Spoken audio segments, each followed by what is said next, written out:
Bonsoir, je suis heureux de vous accueillir sur cette émission spécialement consacrée à tous ces phénomènes aérospatiaux non identifiés qu'on appelle communément les ovnis. Peut-être que vous-même d'ailleurs en avez déjà vu dans le ciel. Et j'imagine certains déjà sourire à l'évocation du mot ovni.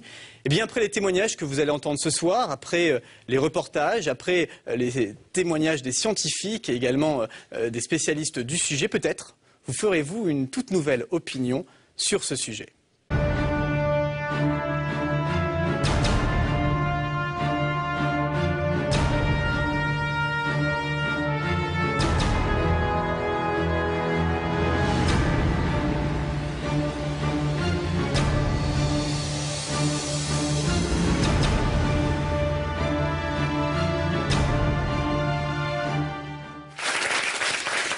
Bienvenue à tous sur Direct 8 pour cette grande soirée spéciale consacrée aux ovnis. Alors devant des milliers de témoignages recensés depuis plusieurs années, eh bien effectivement le sujet ovni, il fallait qu'on s'y intéresse et ce qu'on va faire de façon sérieuse au cours de cette émission. Avant de vous présenter les invités de ce soir, voici résumé en quelques images ce que vous allez voir au cours de cette soirée. Il serait des milliers dans le monde à avoir aperçu des ovnis dans le ciel. Vous entendrez les témoignages saisissants de pilotes et de militaires qui ont été confrontés à un tel phénomène. Certains ont accepté de témoigner pour la première fois sur notre plateau. L'étude scientifique des ovnis a-t-elle pu nous faire découvrir de nouvelles technologies? Des scientifiques de haut niveau nous feront part de leurs opinions. Comment se comportent les autorités face à la question ovni? En France, une lettre ouverte écrite par des spécialistes a été envoyée au gouvernement en avril 2008. Nous en parlerons. Depuis plus de 40 ans, les États-Unis refusent de s'exprimer sur le sujet ovni. Ont-ils réellement cessé leurs études sur le sujet, comme ils le déclarent officiellement? En Europe, des spécialistes se réunissent afin d'élaborer des protocoles pour étudier au mieux les phénomènes aérospatiaux non identifiés. Ils nous expliqueront lesquels. Certains n'hésitent pas à tourner le sujet ovni au ridicule. Nous reviendrons sur l'affaire des lumières de Phoenix aux États-Unis et nous essaierons de comprendre pourquoi. Dans l'hypothèse d'un éventuel contact avec des extraterrestres, comment réagirions-nous? Des spécialistes de la question nous livreront leur analyse en fin d'émission. Alors les langues commenceraient-elles à se délier sur le sujet? Pour en parler avec nous ce soir, le scientifique Jean-Pierre Petit. Bonsoir, vous êtes ancien directeur de recherche au CNRS, astrophysicien, auteur de plusieurs ouvrages, dont OVNI et armes secrètes américaines aux éditions Albin Michel. Et puis vous sortez votre dernier bébé, OVNI, le message, édité par vous-même très récemment. Quel message? On en parlera au cours de cette émission. Également avec nous, Jacques Crine. Bonsoir. Vous êtes colonel de réserve, dans votre carrière beaucoup d'activités, pilote de chasse dans l'armée de l'air, ancien leader solo de la patrouille de France, commandant de bord et instructeur sur Airbus, et vous cumulez plus de 18 500 heures de vol, et vous avez un témoignage très intéressant à nous livrer, on en parlera dans quelques instants. Daniel Michaud, bonsoir. Vous êtes pilote d'essai d'hélicoptère, chef de brigade vol à vue et vol aux instruments, et vous aussi. Vous avez été témoin d'un phénomène ovni qui restera gravé à jamais dans votre mémoire. C'était dans les années 70, début des années 70. Vous nous direz tout dans quelques instants. Gilles Pinon, bonsoir. Dois-je vous appeler contre-amiral? Ça ira? Non. Contre-amiral de réserve, en tout cas, c'est votre titre dans la marine. Spécialiste des ovnis, vous avez écrit plusieurs ouvrages à ce sujet. Il y a un an, vous avez envoyé une lettre ouverte au président de la République, Nicolas Sarkozy, sur le sujet. On en reparlera. Et enfin, avec nous, Patrice Desmazeries. Bonsoir. Vous êtes journaliste, réalisateur et vous avez enquêté durant environ un an sur le sujet OVNI et vous avez réalisé le documentaire OVNI Quand l'armée enquête, produit par TV Presse et diffusé sur Canal+ il y a un an et vous avez d'ailleurs filmé un phénomène justement aérospatial non identifié à Esdalen. On en reparlera au cours de cette émission. Alors avant d'écouter tout de suite les témoignages de deux grands personnages, Jacques Crine et Daniel Michaud tout de suite, je vous propose de découvrir, pour se plonger dans le sujet, ces quelques images. Dater le début des apparitions d'OVNI est un exercice périlleux. Mais les premiers cas qui ont été étudiés remonteraient au début du XXe siècle. Dans la nuit du 25 au 26 février 1942, des objets lumineux sont apparus dans le ciel de Los Angeles. Pour la première fois, un ovni est visible par des milliers de personnes. Le 8 juillet 1947, c'est l'affaire Roswell. Au Nouveau-Mexique, un fermier découvre dans son champ des débris qui semblent être tombés du ciel. D'après les premières conclusions de l'armée américaine, il s'agit d'une soucoupe volante. Et finalement, changement de version, elle certifiera ensuite qu'il s'agissait d'un ballon-sonde. Les témoignages d'OVNI ne cessent de se multiplier. Selon l'ONU, 150 millions de témoignages ont été recensés dans le monde depuis 1947.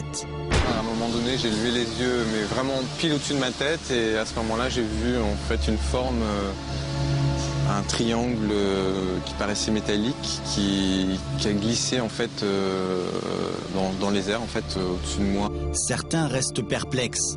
Je veux dire que j'y crois pas véritablement. Ça me paraît trop invraisemblable, quoi.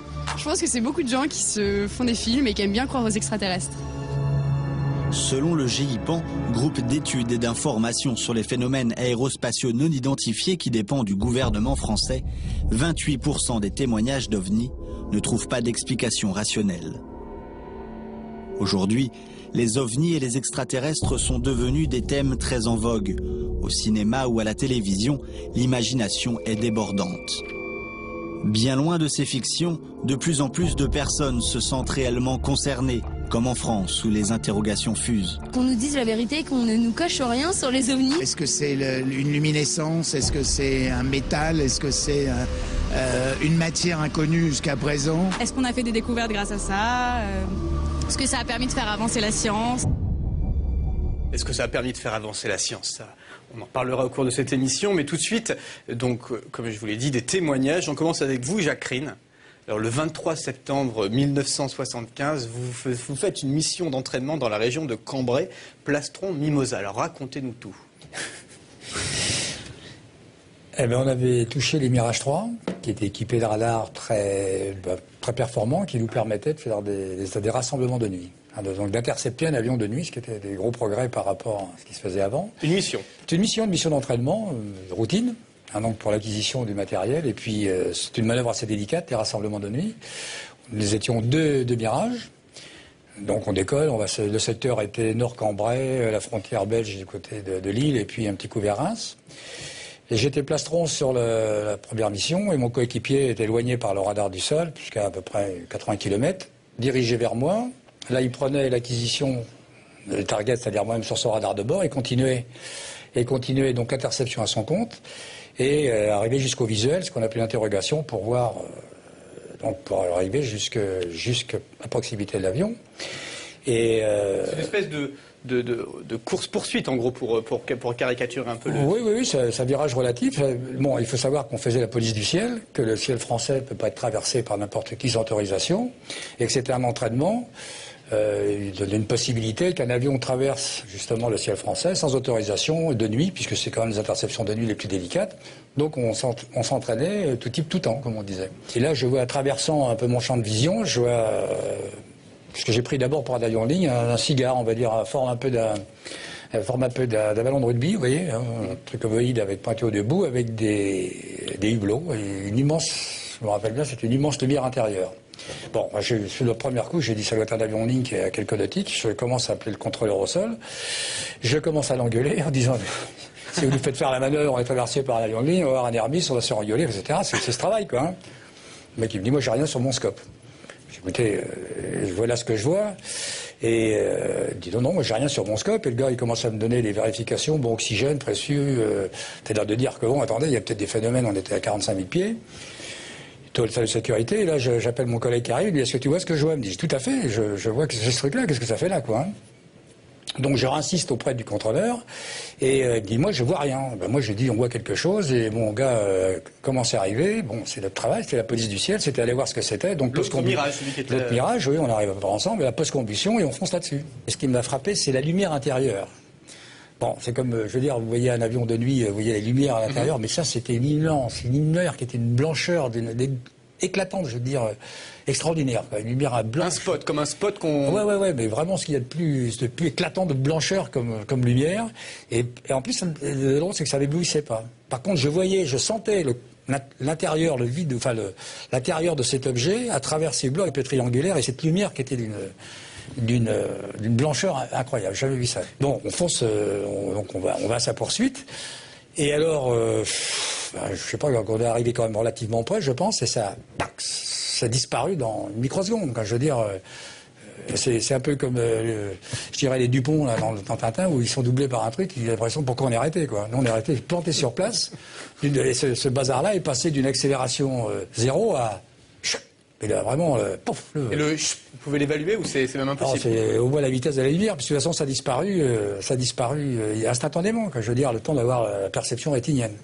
C'est quoi? C'est la peur? C'est l'étonnement? C'est l'étonnement. C'est l'étonnement. Je veux dire, qu'est-ce que c'est ça? Qu'est-ce que c'est ce bazar? Qu'est-ce que c'est?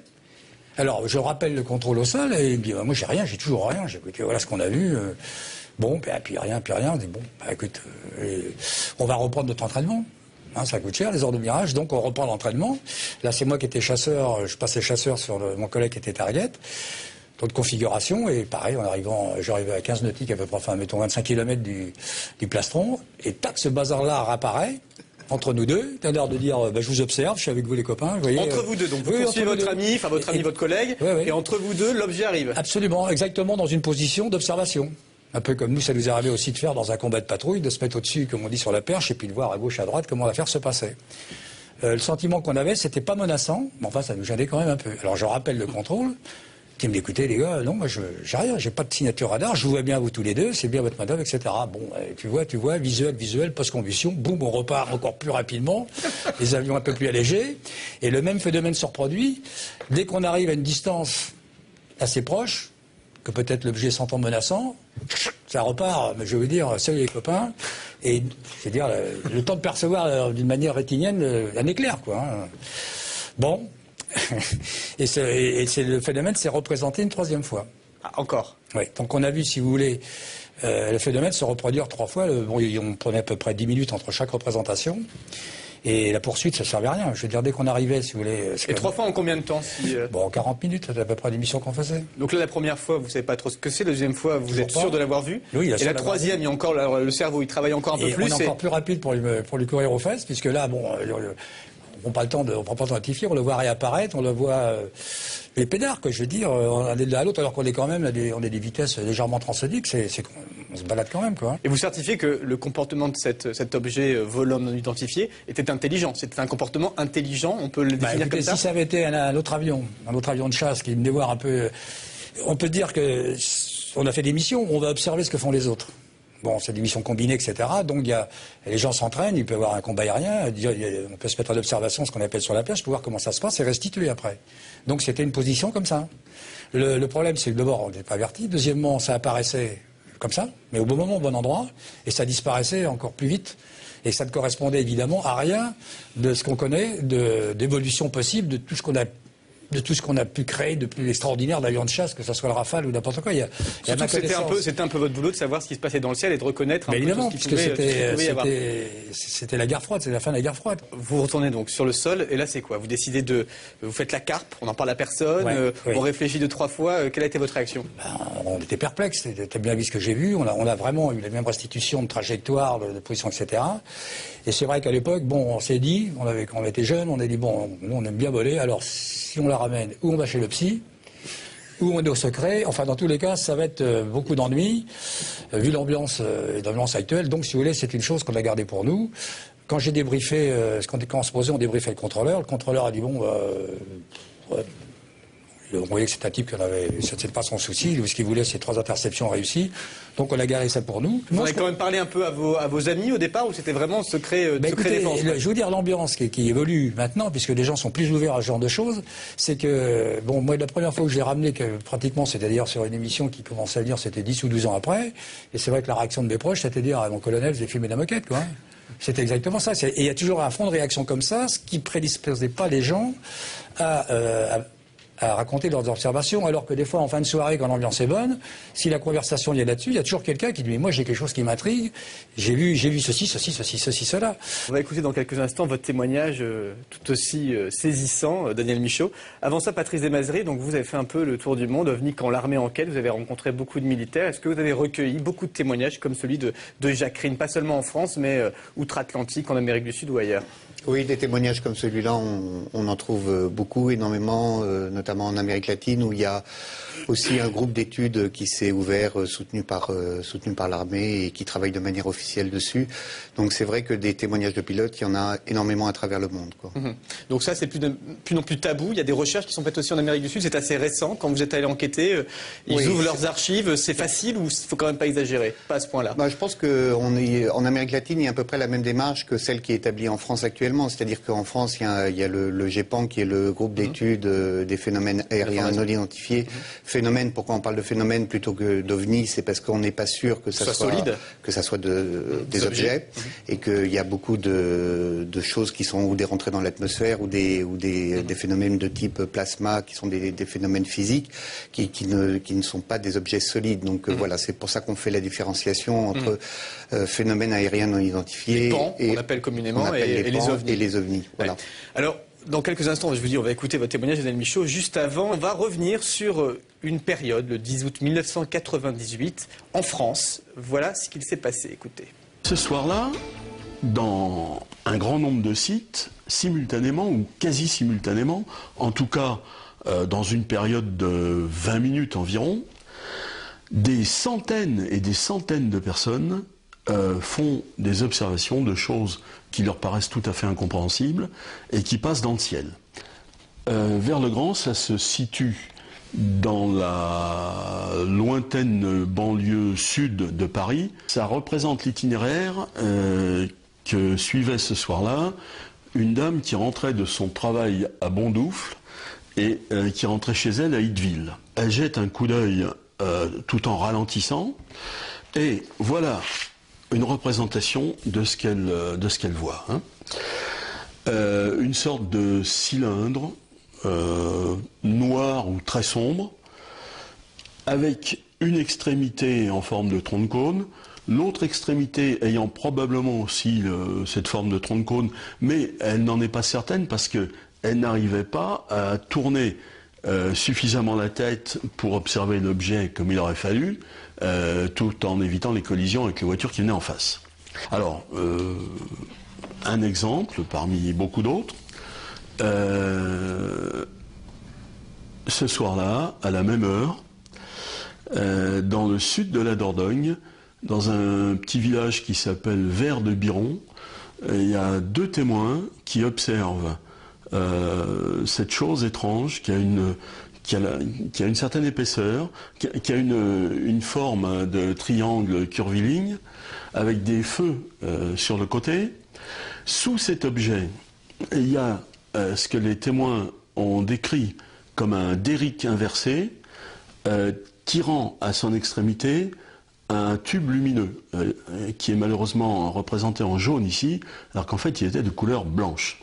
Le même soir, à la même heure, je l'ai déjà dit mais il faut le répéter,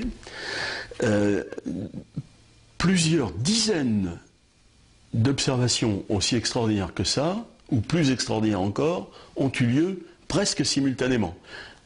Qu'est-ce que c'est que ces choses-là? C'est un problème extraordinaire. On ne peut quand même pas douter de l'objectivité des témoins, étant donné que des témoins, il y en a dans 14 départements le même soir. Eh bien, ça n'a donné lieu, à part ce que nous avons fait à Lumière dans la nuit, ça n'a donné lieu à aucune étude d'ensemble, à aucune synthèse de la question, et tout se passe comme s'il n'y avait rien eu.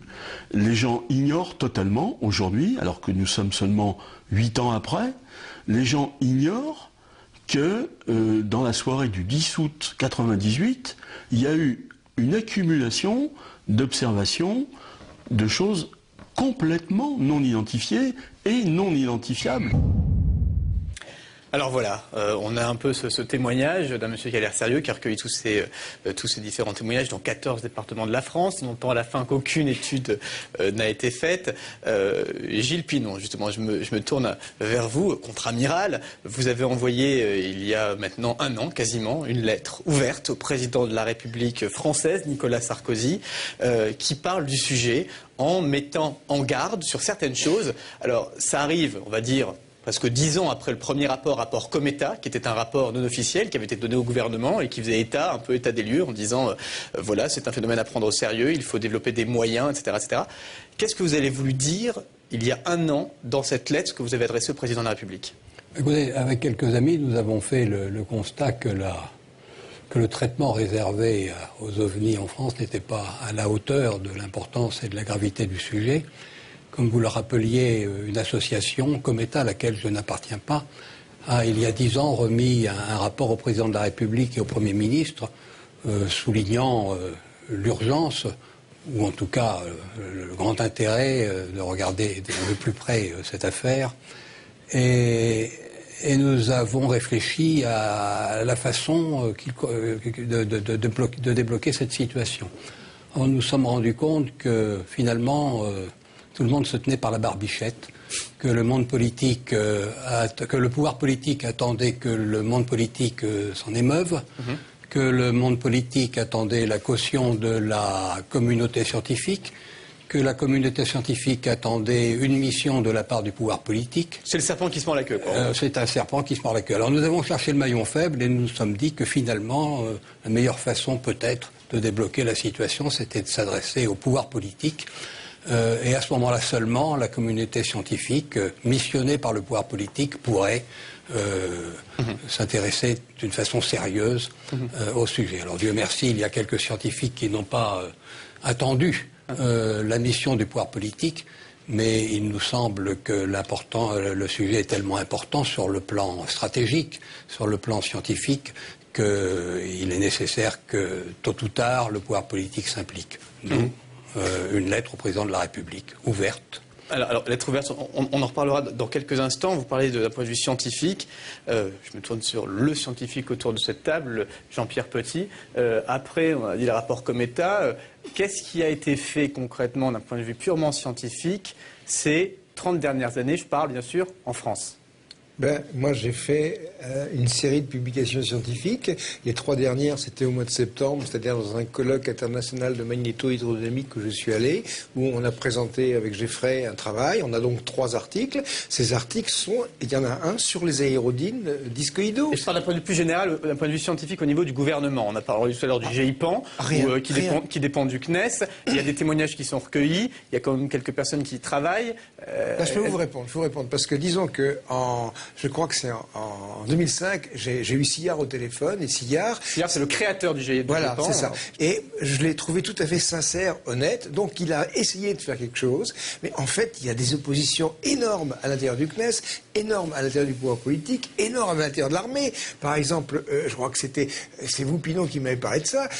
Comme État, il y a Letty et tous ces gens-là, ils ont essayé de faire quelque chose. Ils en ont pris plein le nez, quoi. Je veux dire que leur hiérarchie a désapprouvé leur initiative. D'ailleurs, vous parlez... Je suis désolé de ne pas les voir ici ce soir. Mais d'ailleurs, je les ai invités, mais ils n'ont pas accepté de venir, très clairement. L'idée, justement, c'est que quand on parle... Encore aujourd'hui, vous êtes un éminent scientifique, vous avez publié je ne sais pas combien de revues, notamment sur la magnéto-hydrodynamique. Bon bref, même vous êtes fait montrer du doigt, limite injurié quand vous parlez de ces phénomènes. Pourquoi? Mais c'est pas injurié, c'est crédit coupé pendant 30 ans.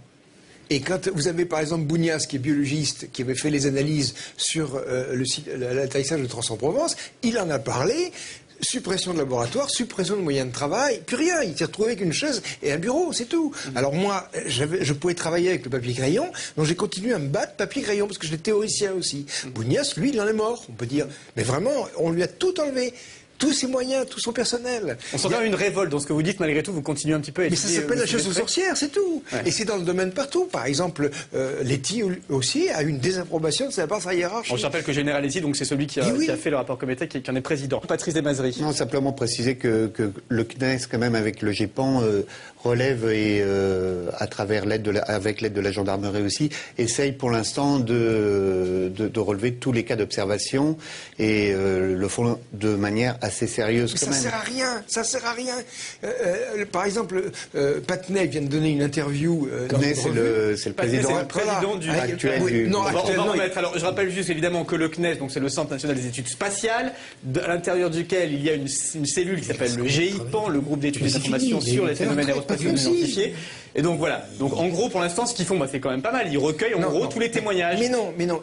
Patnais, actuellement, il est à la retraite depuis le mois de décembre. Il a un successeur qui n'a pas encore pris ses fonctions. Ils ont mis 60% des rapports de gendarmerie en ligne. Il n'y a rien dans ces rapports, strictement rien d'utilisable. Rien. L'OVNI venait de la gauche, il est allé à droite, Madame Machin a dit ceci et cela, et voilà. Et nous avons fait des cas. Il n'y a rien. Mais j'ai envie de dire d'un côté. C'est 30 ans de recueil de rien. Mais est-ce qu'on ne peut pas étudier justement ces. Pour l'instant, effectivement, vous dites qu'il n'y a rien. Il y a quand même ces témoignages. Alors, je ne sais pas, d'un point de vue psychiatrique ou je sais pas, on étudie les témoignages avant autre chose. Est-ce qu'on peut utiliser les témoignages scientifiquement? Est-ce que c'est une donnée qu'on a qui peut faire part d'une analyse scientifique? Alors, Gilles Pinon, je ne sais pas ce que vous en pensez, vous? Oui, mais enfin, le GEPAN fait de la collecte de données. Il n'a pas pour mission de définir des actions de recherche scientifique ou de renseignement. Il est certain que si on veut des actions de recherche scientifique, comme celles qu'a déjà entreprises à titre privé Monsieur Petit, il faut que la communauté scientifique soit missionnée par le pouvoir politique. La communauté scientifique d'elle-même, de sa propre autorité, ne se mettra pas au travail. Ça a un coût. La recherche scientifique. Et ce coût ne peut être supporté que par l'État. Simplement pour dire que c'est très compliqué aussi quand on a... parce que principalement, c'est quand même des témoignages humains. Donc c'est très difficile aussi d'étudier des témoignages humains de manière scientifique. Les cas d'atterrissage avérés où il y a des traces sont extrêmement rares et sont remis à caution pour beaucoup. Donc pour l'instant, c'est très compliqué de pouvoir avoir une démarche scientifique sérieuse sur les témoignages humains, je veux dire. Sur les témoignages humains. C'est ce qu'on verra tout à l'heure. Il est possible d'avoir une attitude scientifique sur des traces, sur des objets lumineux. Oui, mais sur des témoignages. Là, il parle des témoignages humains, c'est plus compliqué. Bon, le témoignage. On va écouter justement un témoignage humain et pas des moindres, celui de Daniel Michaud qui était avec nous. Alors, Daniel Michaud, alors là c'est pareil, un souvenir, je pense que vous allez me le décrire dans les moindres détails. Que s'est-il passé, qu'avez-vous vu?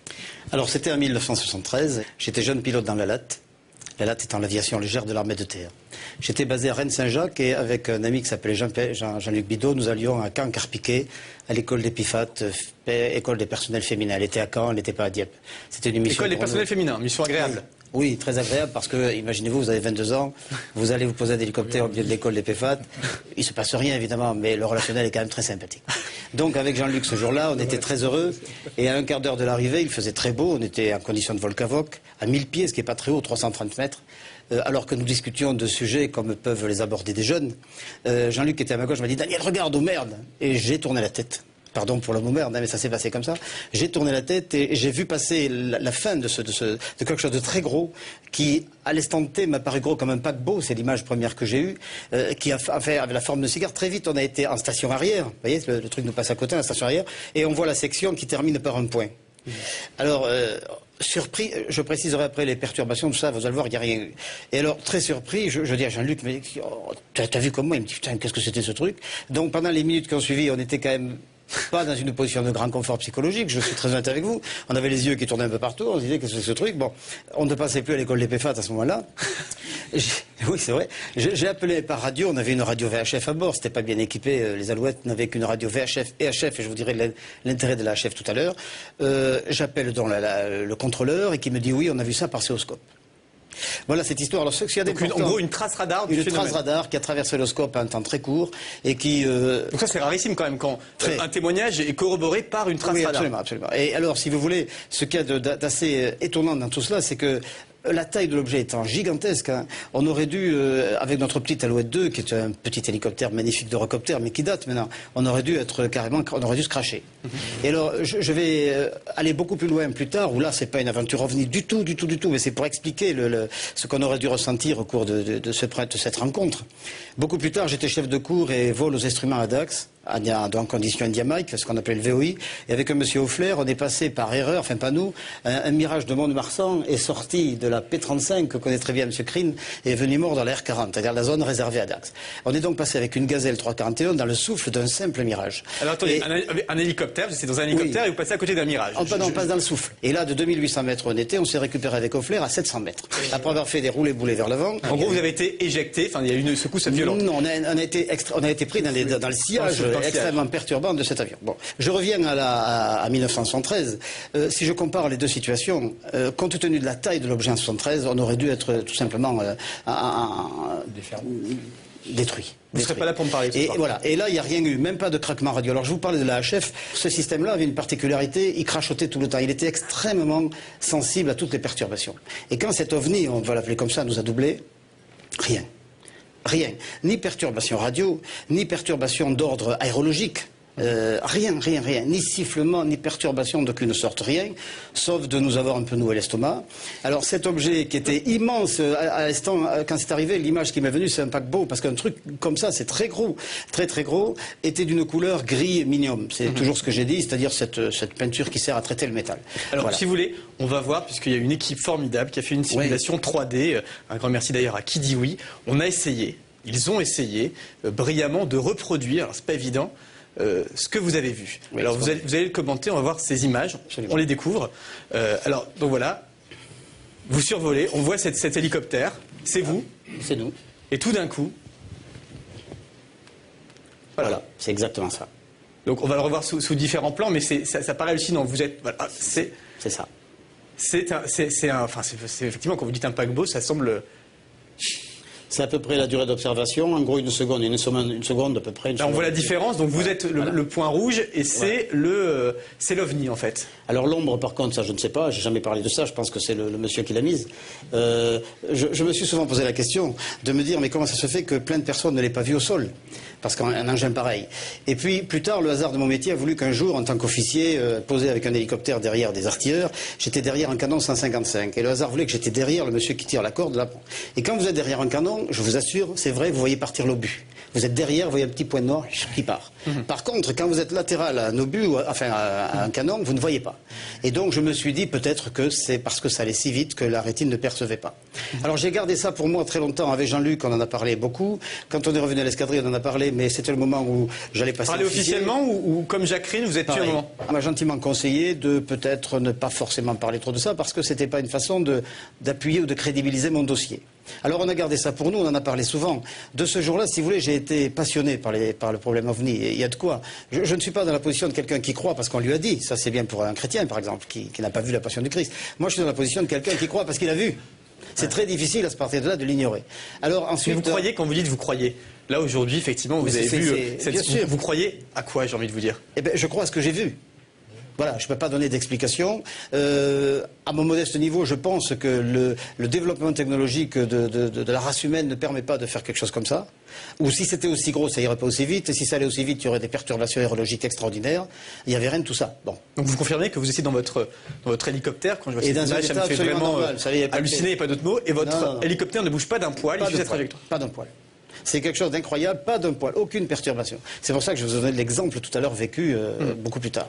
Alors j'imagine que ça allait à la vitesse subsonique, n'en parlons pas, c'est-à-dire au-dessus de la vitesse du son. Normalement, il y a une espèce de bang. Très vite. Ça, aujourd'hui, Jean-Pierre Petit, scientifique, ancien directeur de recherche au CNRS, astrophysicien, ce qu'on vient de décrire, ce que Daniel Michaud vient de décrire, aujourd'hui, avec les connaissances actuelles d'un point de vue scientifique, ce phénomène est irréalisable sur Terre aujourd'hui? Mais écoutez, ça c'était le point de départ de mes recherches. C'est-à-dire que vous disiez par exemple, qu'est-ce qu'on peut tirer d'un témoignage? Il y a des gens qui ont dit, j'ai vu passer ça derrière le clocher devant la montagne et ça a duré 1 seconde et demie. Bon ça devait aller à 4000 km/h. Il n'y a pas eu de bang. Donc question pour un scientifique, est-il possible de voler à une vitesse pareille sans faire de bang? C'est la question que je me suis posée. J'ai travaillé 30 ans dessus, j'ai dirigé une thèse de doctorat, j'ai publié des tas de travaux là-dessus. Bon, c'est sûr qu'il y aurait des expériences à faire. Mais moi, ma conviction est faite.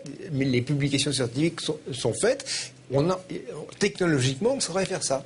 Alors, mais essayez de me répondre à ma question. Ça, aujourd'hui, donc après vos recherches, votre 30 années de recherche, est-ce que ce phénomène, aujourd'hui, en France, aux États-Unis, en Russie, je ne sais pas où, est-ce que c'est possible aujourd'hui? Moi je pense que oui, mais disons par rapport à ce que racontait Michaud, arriver à faire passer un truc de la taille d'un dirigeable à 9 km/h, je suis pas sûr. Mais par contre, il y a des témoignages où des gens voient passer des choses à vitesse supersonique et ils n'entendent rien, ça c'est faisable. D'accord. Mais ce témoignage de Daniel Michaud, justement, ça paraît encore a priori écoutez, on ne peut pas tout expliquer d'un coup. Parce que là, on en revient, c'est qu'effectivement le son, oui, mais l'onde de choc, non. Et si Normalement, un objet avec un volume pareil en supersonique, ça vous balance une onde de choc, c'est pire qu'une déferlante en bateau dans la mer. Ça effondre les toits. Oui, exactement. Vous savez, vous avez une différence de pression atmosphérique, les cardiaques meurent, les maisons s'écroulent et les cheminées aussi. Et lui, il aurait fait une série de voltiges extraordinaires, il aurait été pulvérisé. Quoi, je veux dire. Déjà, quand vous passez dans le sous d'un Reiter, c'est redoutable. Mais il y a des gens qui sont passés dans l'onde de choc en basse altitude d'un avion de chasse en supersonique en basse altitude. Je peux vous dire, ça vous en souvenez longtemps. Donc en gros, voilà, ce que vous avez vécu ne peut pas être ce que vous décrivez, vous, en tout cas, Jacques Rine, c'est-à-dire une chose subsonique qu'on connaîtrait aujourd'hui. Surtout que la valeur de l'onde de choc, c'est la valeur du volume. Alors, je veux dire que là, ça aurait dû perturber tout le département. Là. Absolument. Alors, on va parler, bien sûr, aussi des États-Unis. Alors, on entend beaucoup de choses sur les États-Unis. Sont-ils en avance largement sur nous, sur le phénomène? Jean-Pierre Petit, vous avez écrit « OVNI et armes secrètes américaines, l'extraordinaire témoignage d'un scientifique » aux éditions Albin Michel. Là, quand on lit ça... En 2003, donc il y a maintenant 6 ans. Quand on lit ce livre, il y a des révélations absolument extraordinaires. Alors, on va en parler dans quelques instants, si vous voulez bien. Avant ça, Patrice Desmazelli, je me tourne vers vous. Pareil, vous avez enquêté pendant 1 an quasiment sur le sujet. Vous êtes allé... un an sur les États-Unis, mais... Sur le sujet OVNI, je parle bien sûr. Vous êtes allé aux États-Unis. On va voir quelques images et vous allez nous dire si les portes étaient si faciles à ouvrir. On regarde justement un extrait de votre documentaire OVNI, Quand l'armée enquête, pour savoir si les États-Unis étaient de tout temps, aussi fermés à parler de ce sujet. Regardez. 1952 à Washington. Les écrans radars signalent soudain la présence d'objets volants non identifiés. Les objets se déplacent à environ 200 km/h. Puis ils accélèrent brusquement jusqu'à 12 000 km/h. Ils effectuent des arrêts soudains et des virages à 90 degrés. Ils sont poursuivis par les avions de l'US Air Force. Mais à chaque fois que les avions s'approchent des ovnis, ils disparaissent des écrans radars, puis ils réapparaissent.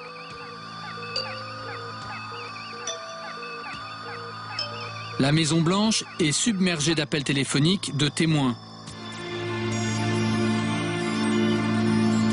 L'événement fait la une de la presse.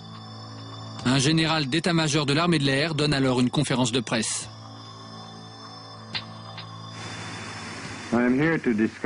Je suis ici pour parler des soi-disant soucoupes volantes. L'intérêt manifesté par l'US Air Force pour ce problème résulte de l'obligation d'identifier et d'analyser de notre mieux tout objet se trouvant dans l'espace aérien américain et pouvant constituer une menace pour les États-Unis. La presse titre sur les soucoupes volantes, mais la version officielle évoque une inversion de température tout à fait naturelle. Une couche d'air chaud dans le ciel aurait renvoyé des échos radars qui venaient en réalité du sol. Une version qui n'explique pas les manœuvres de ces objets. Cette conférence de presse fut la première et la dernière d'un général sur le sujet. Dans les années 50 et 60, l'armée de l'air poursuit son programme de recherche sur les ovnis, mais elle ne communique plus. Elle enquête sur toutes les observations signalées. 13 000 rapports qui dorment aujourd'hui aux archives nationales de Washington. Nous avons pu les consulter. La plupart des phénomènes ont une explication, comme ces photos. Là, c'est en réalité un avion au-dessus du Capitole. Ici, une réflexion de la lumière sur l'objectif de l'appareil photo. Synthèse mois par mois des phénomènes non identifiés en 1951. Au mois d'août, 15 observations sont faites par des pilotes civils ou militaires. En face, le résultat de l'enquête. Pas de conclusion, pas d'explication non plus au phénomène, dossier classé. Au total, près de 700 cas sont restés inexpliqués. Il y a aussi des dessins faits d'après les observations de militaires américains. Ici, le 24 juillet 1948, un pilote et son copilote ont vu cet engin passer à proximité de leur avion. Un engin de 15 mètres de long, les passagers ont confirmé leur témoignage. Mais en 1969, les États-Unis ont annoncé qu'ils arrêtaient d'enquêter sur les ovnis. Officiellement, selon l'armée de l'air, l'étude des phénomènes aériens non identifiés n'a jamais rien apporté de concluant. Voilà donc pour cet extrait de votre documentaire, Patrice Desmazeries. Alors voilà, on entend la dernière phrase, ça n'a jamais rien apporté de concluant. Est-ce que c'est vraiment le cas? Il n'y a rien qui a été fait depuis? Non, disons que les différentes agences américaines continuent de relever les témoignages. Il y a eu des rapports de la CIA qui ont pu être déclassifiés, on s'est aperçu effectivement qu'ils continuent de recueillir des témoignages quand ça concerne une partie de la population qui est importante. Mais moi, je n'ai pas découvert, en tout cas avec le travail que j'ai fait, un bureau d'études spéciales consacré aux ovnis ou aux phénomènes aériens non identifiés. Il n'y a même pas de l'équivalent du GIPAN aux États-Unis, ça n'existe pas. Non, pas du tout. Officiellement, depuis la publication du rapport Condon, qui était le rapport d'une université américaine justement qui concluait au non-intérêt de ces études, ils ont officiellement tout arrêté. Ce qui est vrai, c'est que on a aujourd'hui quand même des phénomènes aux États-Unis qui sont assez nombreux. Avec des témoignages quelquefois particulièrement troublants. Et c'est quand même bizarre de voir que dans ce cas-là, le gouvernement américain, enfin les autorités américaines ne communiquent absolument pas. C'est-à-dire qu'il n'y a même pas une enquête qui devrait être menée, notamment sur les lumières de Phoenix ou des phénomènes qui sont particulièrement troublants. On parlera des lumières de Phoenix en fin d'émission. Mais justement, vous avez essayé de prendre contact avec les institutions américaines et à chaque fois, c'est quoi? C'est refus? C'est on ne communique plus? C'est tout ça simplement... n'existe plus, tout a brûlé. Oui, ça n'a aucun intérêt, on ne communique plus dessus et voilà, c'est no comment. Ouais. Alors, Jean-Pierre Petit, justement, je me tourne vers vous maintenant avec ce livre OVNI et armes secrètes américaines.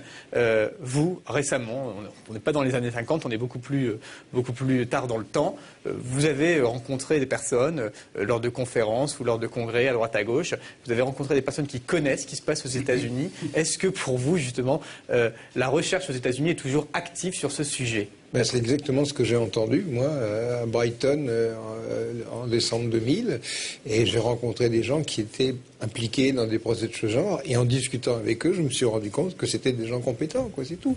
Par exemple, c'est là que j'ai découvert qu'il y avait des torpilles hyper véloces qui allaient à des vitesses phénoménales. À cette époque-là, personne ne le savait. Maintenant, on commence à savoir qu'il y a des torpilles qui vont à 500 km/h. Mais à l'époque, quand j'ai entendu ça, moi, j'ai ouvert aussi un petit peu des yeux ronds. Puis maintenant, c'est pas 500 km/h, c'est 2000. Il y a des torpilles MHD. Et quand j'ai discuté avec ce gars-là, dont je ne vais pas donner le nom parce que je préfère que ce soit confidentiel, je lui ai dit, mais comment est-ce que vous savez tout ça? Il me dit, c'est moi qui ai développé la torpille MHD américaine. Voilà. Alors, le rapport entre la torpille MHD américaine, dont vous parlez, et le rapport avec les ovnis dont on parle, est-ce qu'il y a un lien? Est-ce que ces phénomènes sont étudiés concrètement aux États-Unis, ce même OVNI? Quand j'ai parlé à ces gens-là, ils m'ont dit, mais bien sûr, nous, on est au courant depuis 1947, il n'y a pas de problème. Pour eux, c'est une chose naturelle. Je vous assure, c'était mâchoire décrochée. Pour eux, c'est qui pour eux? C'est-à-dire, c'est une élite gouvernementale, c'est les services secrets, c'est pas le... Enfin, qui est au courant? Puisqu'officiellement, on n'a jamais entendu dire, on parlait de Roswell en début d'émission dans le petit sujet, oui, nous avons eu contact avec un cas d'OVNI avéré, c'est carrément pas le discours qui tienne, au contraire. Je veux dire, il y a des strates comme ça, il y a des étages où on ne pénètre pas, c'est tout. Et là, tout d'un coup, vous vous retrouvez avec des gens qui ont les credentials, ils ont l'accréditation, c'est tout. Ils sont dans le coup. Mais par exemple, les gens que vous avez rencontrés, eux, ils ont ordre de ne rien dire ou ils sont pas au courant. Mais il y a des études très intenses aux États-Unis. Il n'y a pas de problème. Mais ces recherches dont vous parlez, elles ont été concrètement, je veux dire, apportées par des études sur les ovnis? Bien sûr. Totalement. Mais bien sûr. Et des ovnis, donc je pousse encore le bouchon un peu plus loin, pour vous, forcément d'une intelligence non terrestre? Ça me paraît difficile qu'il y ait une autre hypothèse, vous savez, franchement. Étant donné les témoignages, les histoires des années 50, on ne peut pas faire marcher des trucs comme ce que racontait Michaud en 75. On fait pas circuler un dirigeable à 9000 km/h avec la technologie de 1975, c'est pas possible. Ou alors j'ai loupé un épisode. Hein. Oui, même encore maintenant.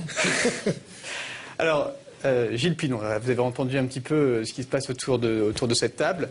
Donc voilà, on a des cas concrets. On a a priori les États-Unis qui ont plus qu'une longueur d'avance sur nous. Dixit Jean-Pierre Petit.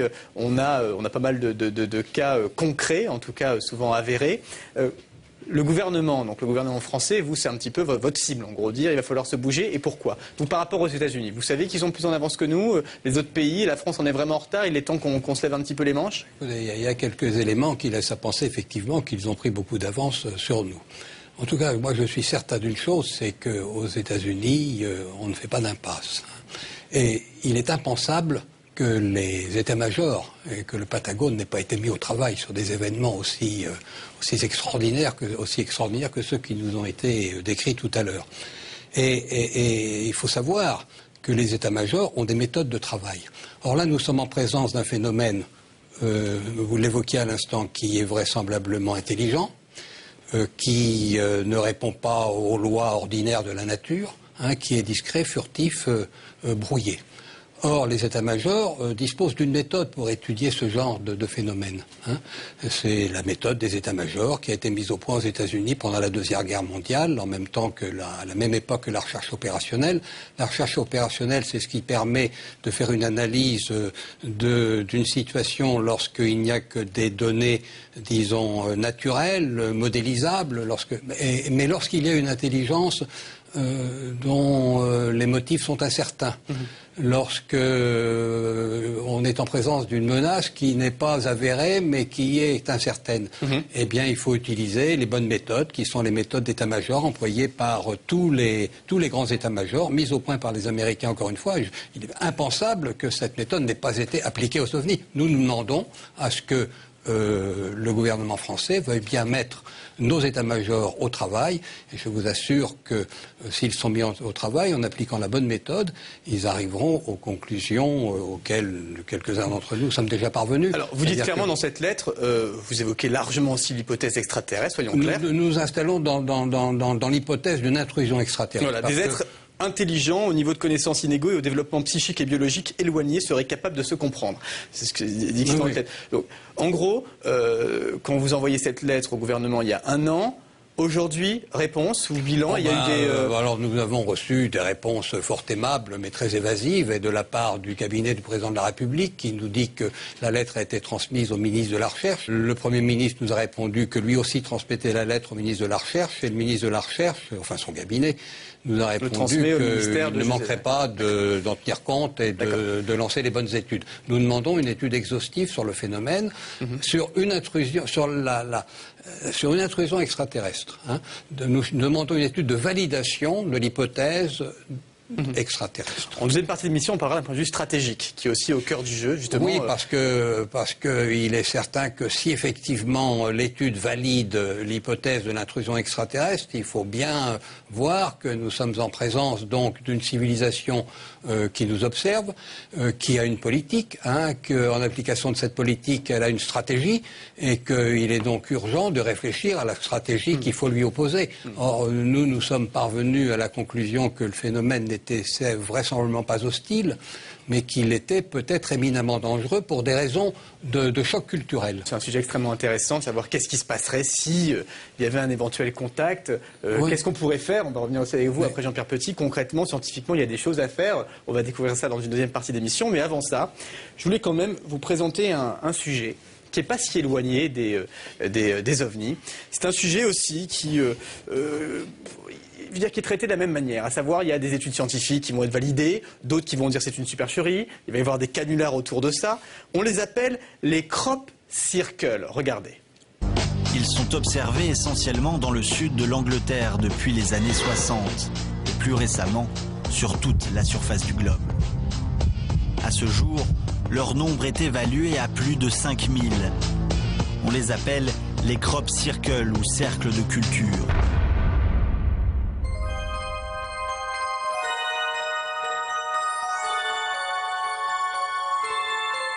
Si on en croit les sceptiques, un nombre croissant de personnes passeraient des nuits blanches à réaliser ces œuvres d'art. Pourtant, pour les dessins les plus compliqués, les scientifiques sont perplexes et ont de plus en plus de mal à attribuer ce phénomène à quelques faucheurs farceurs. La chercheuse Lucy Pringle a rassemblé une impressionnante base de données de ce phénomène mystérieux. En observant ces dessins de près, un certain nombre d'éléments restent inexpliqués. Les épis de blé ne sont pas coupés, mais pliés en forme de spirale comme écrasés par un tourbillon. Les tiges ont subi des malformations tout à fait troublantes. Et surtout, certains dessins récemment découverts présentent une structure mathématique extrêmement complexe, impossible à réaliser en une nuit dans l'obscurité. Le mystère de l'origine de certains crop circles est-il si éloigné de celui des ovnis? Voilà, le mystère de l'origine de ces crop circles. Alors évidemment, on pourrait faire une émission entièrement consacrée à ce sujet. On ne va pas en parler pendant des heures.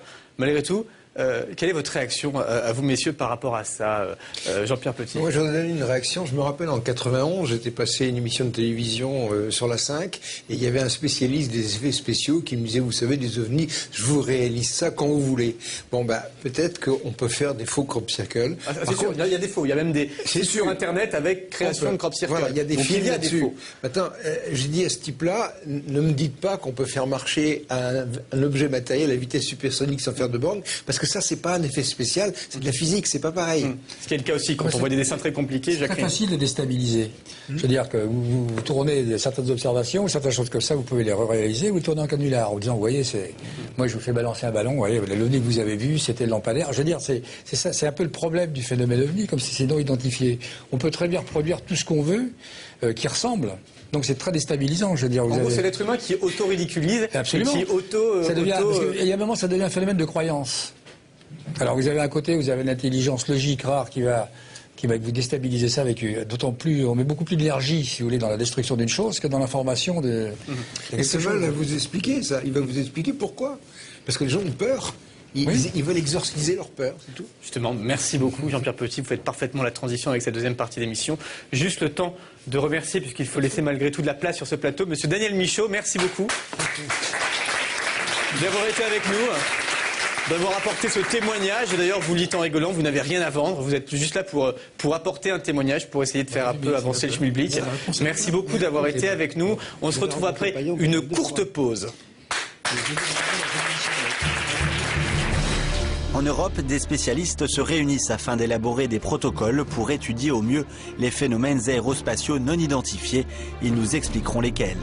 Certains n'hésitent pas à tourner le sujet OVNI au ridicule. Nous reviendrons sur l'affaire des lumières de Phoenix aux États-Unis et nous essaierons de comprendre pourquoi. Dans l'hypothèse d'un éventuel contact avec des extraterrestres, comment réagirions-nous?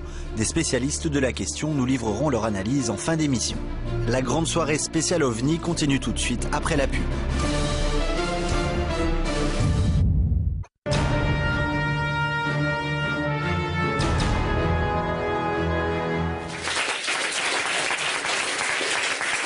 Bienvenue sur cette grande soirée spéciale OVNI pour ceux qui nous rejoignent. Et nous accueillons nos nouveaux invités. Christelle Seval, bonsoir. Vous êtes ingénieur et vous avez écrit alors un nombre incalculable de livres sur le sujet OVNI, le plan pour sauver la Terre, les extraterrestres et l'avenir de l'humanité, et plus récemment Contact et Impact, et encore même un roman là dernièrement tout nouveau venu, Backdoor, sur le sujet que j'ai dans les mains actuellement. Avec vous, on va voir l'aspect un peu psychologique, on en parlait en première partie d'émission dans quelques instants. Julien Geffray également. Bonsoir. Bonsoir. Un peu de jeunesse dans ce plateau, vous m'en voulez pas messieurs si je dis ça, mais il y a des gens jeunes qui s'intéressent également au sujet OVNI. Vous avez fondé l'association UFO-Science. Quelle est un peu cette association UFO-Science en deux mots? La question qu'on s'est posée, c'est est-ce que ce phénomène mérite une approche scientifique? Et on est parti avec Jean-Pierre Petit d'un constat, en fait, c'est qu'il y a d'un côté des services officiels comme le GEPAN, CNES, qui ne font que collecter des données. On en a parlé. Et de l'autre côté, il y a quelques scientifiques. Qui ont des idées et qui n'ont pas eu de crédit alors qu'ils étaient en place dans l'establishment. Et on s'est dit, bon, est-ce qu'on peut faire quelque chose aujourd'hui? Jean-Pierre Petit, lui, il avait essayé il y a 20 ans de lancer une association, mais il n'y avait pas Internet. Et la grosse nouveauté aujourd'hui, c'est qu'il y a Internet. Et les gens peuvent être mis au courant en dehors des médias traditionnels. Et donc on a fait l'essai et on a fait un appel à dons et ça a marché. C'est-à-dire que vous avez collecté des fonds, mais pour faire une étude scientifique du sujet. C'est-à-dire que pour démarcher, pour étudier scientifiquement ce phénomène, parce qu'il y a des prises scientifiques sur ce phénomène. En fait. Alors lesquelles, on va les voir dans quelques instants. Je représente rapidement pour ceux qui nous rejoignent les invités qui étaient là depuis le début de cette émission. Donc on parlait de vous à l'instant, Jean-Pierre Petit, vous êtes ancien directeur de recherche au CNRS, astrophysicien et auteur de plusieurs livres, dont le dernier OVNI, Le Message. Jacques Rime, toujours avec nous. Remarquable avec ses moustaches, colonel de réserve dans votre carrière, beaucoup d'activités, dont pilote de chasse, ancien leader de la patrouille de France, solo. Je précise, solo. Ah, vous aimez ce mot, solo. Commandant de bord et instructeur sur Airbus. Et puis également avec nous depuis le début de l'émission, Gilles Pinon. Contre-amiral de réserve dans la marine, spécialiste des ovnis. Et enfin, Patrice Desmazeries, journaliste réalisateur. Vous avez notamment réalisé le très bon film OVNI quand l'armée enquête, produit par TV Presse. Alors justement, on parlait de science, ça tombe bien. Julien Geffray, vous nous disiez qu'il y avait des choses à faire, des petites choses à faire. Vous nous avez même donné des documents. Concrètement, aujourd'hui, est-ce qu'il y a des choses abordables, scientifiquement, qui peuvent être mises en œuvre pour aider simplement le corps scientifique à mettre en évidence ces ovnis? Tout à fait. D'abord, il y a quelque chose qui avait été démontré déjà dans les années 80, au tout début des années 80, c'est que quand il y a un phénomène anormal qui atterrit quelque part, il y a une modification biochimique profonde dans les végétaux. Et ça a été démontré scientifiquement par Michel Bounias en 1981. Et donc, où les végétaux avaient été prélevés et analysés en laboratoire. C'est-à-dire concrètement, c'est quand un objet volant non identifié se pose quelque part, il faut étudier les traces. Il faut étudier les traces au sol qui sont visibles et les traces invisibles qui sont dans les végétaux au niveau composition chimique des végétaux. Et Michel Bounias a démontré qu'il y avait une modification chimique profonde dans les végétaux et qu'en plus, c'était un phénomène radiatif qui disparaissait très vite avec la distance.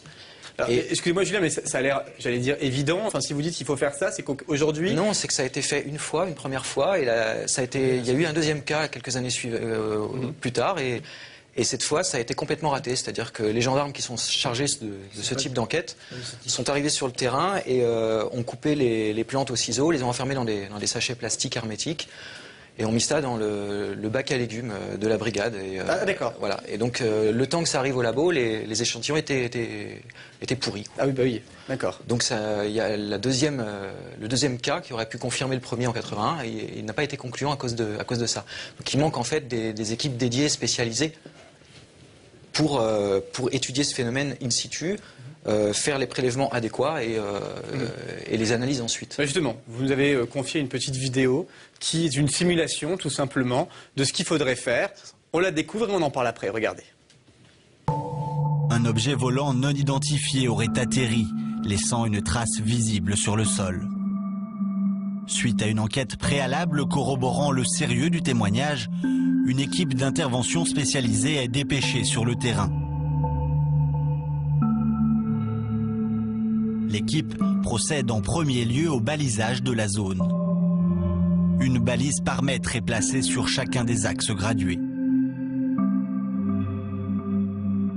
L'acidité du sol est mesurée, la terre est prélevée et les végétaux sont coupés puis enfermés dans des sachets hermétiques numérotés.